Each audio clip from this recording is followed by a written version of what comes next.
তুমি কি জানো, রামায়ণের ঘটনাগুলো শুধু কল্পকাহিনী নয়, আজও পৃথিবীর মানচিত্রে তার চিহ্ন পাওয়া যায়।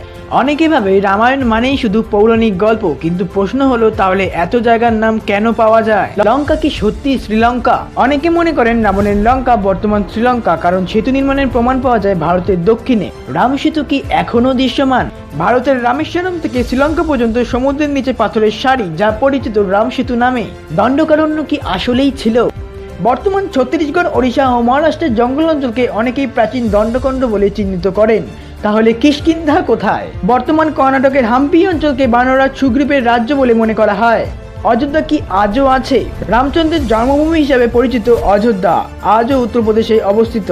সবচেয়ে অবাক করা বিষয় হলো, এইসব জায়গার দূরত্ব আর পথের বিবরণ মিলিয়ে দেখলে রামায়ণের যাত্রাপথ প্রায় বাস্তব মানচিত্রের সঙ্গে মিলে যায়। তাহলে প্রশ্ন হলো, এটি কি শুধু কাকতালীয় নাকি প্রাচীন ইতিহাসের হারানো প্রমাণ? গবেষণা বলছে রামায়ণ হয়তো শুধু ধর্মগ্রন্থ নয়, বরং প্রাচীন ভারতের সাংস্কৃতিক মানচিত্রও হতে পারে। ইতিহাসকে শুধু গল্প ভেবো না, হয়তো আমাদের পুরাণের ভেতরেই লুকিয়ে আছে অজানা ভূগোলের সত্য।